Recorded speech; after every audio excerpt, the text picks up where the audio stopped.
В Малгобеке состоялось открытие многоквартирного дома. Ключи от 32 новых квартир получили жители аварийных домов. В мероприятии приняли участие Юнусбек Евкуров и прибывший в республику с рабочей поездкой председатель наблюдательного совета Фонда содействия реформированию ЖКХ Сергей Степашин и генеральный директор Фонда ЖКХ Константин Цицин. Репортаж Марины Катиевой. Несмотря на зиму, небо осветили солнечные лучи, словно чувствуя, что сегодня в Малгобеке праздник. Эта многоэтажка готова принять жильцов из дома, который давно пришел в негодность, и жить в котором стало небезопасно. По случаю открытия нового дома для новоселов решили устроить торжественное мероприятие. Тем более специально для этого в Ингушетию приехали высокопоставленные гости из Москвы, глава региона и руководители министерств и ведомств. Строить Ингушетия любит и умеет. Ингуши очень трудолюбивый народ. И, конечно, жить на такой благодатной земле, в аварийных домах, плохо пригодных для жилья, наверное, неправильно. Именно поэтому республика вместе с фондом ЖКХ, мы здесь работаем рука об руку. Ну, работаете вы, а мы выделяем бюджетные средства и смотрим за тем, как строится жилье. Работает очень успешно. И я хочу сказать вам, что в этом году республика первая в Российской Федерации из субъектов России, у нас еще есть 3, но вот вас мы называем первыми, кто полностью выполнит программу переселения граждан из аварийного жилья. Сергей Степашин отметил, что в республике строят очень качественно. Правда, остались еще те дома, которые необходимо снести. А фонд, в свою очередь, найдет возможность и будет помогать республике в том, чтобы в Ингушетии не осталось ни одного аварийного жилья.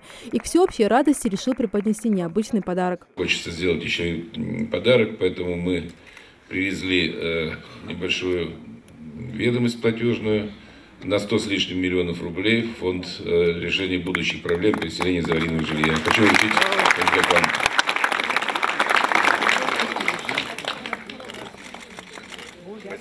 Глава республики отметил, что это счастливый день и счастливый месяц, ведь новое жилье – это своего рода подарок в преддверии Нового года. Юнусбек Евкуров поблагодарил гостей, что они всегда находят время приехать в республику и средства, чтобы оказать необходимую помощь, а также проконтролировать реализацию данной программы. До конца 2016 года у нас осталось еще 30 домов аварийных, которые надо ликвидировать в республике, в том числе в Малгобеке. И до конца 2016 года мы это ликвидируем, тогда у нас в республике ни одного квартирного или многоэтажного дома аварийного в республике не будет. Это будет единственный субъект, который задачу это выполнить досрочно в рамках и указов президента Российской Федерации.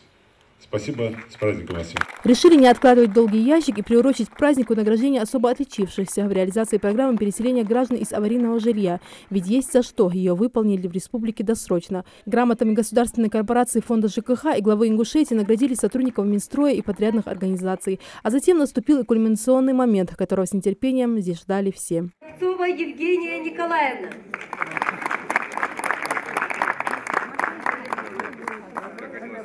Поддержали, обратили внимание. Так держать.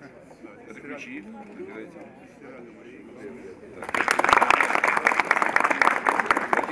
Квартира нормально? Точно? Да, ну все, договорились.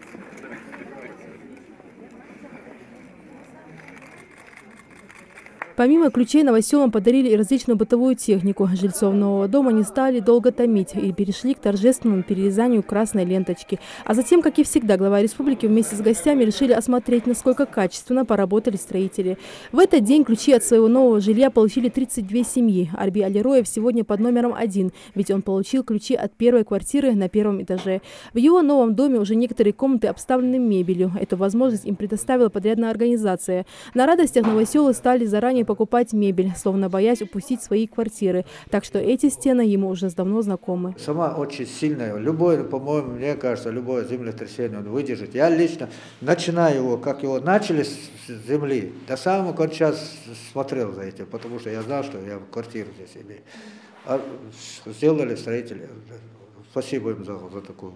Республиканская адресная программа по переселению граждан из аварийного жилищного фонда шла в 3 этапа. В первом, в 2013 году, в республике переселено 16 многоквартирных домов в Сунжинском, Жайракском районах и городе Карабулак. В эти дни завершается реализация второго этапа, где вместо 22 аварийных домов вводится 11 новых объектов улучшенной планировки. В соответствии с федеральным законом номер 185 о фонде содействия реформированию жилищного хозяйства, все субъекты обязаны утвердить программы и завершить их до конца сентября 2017 года.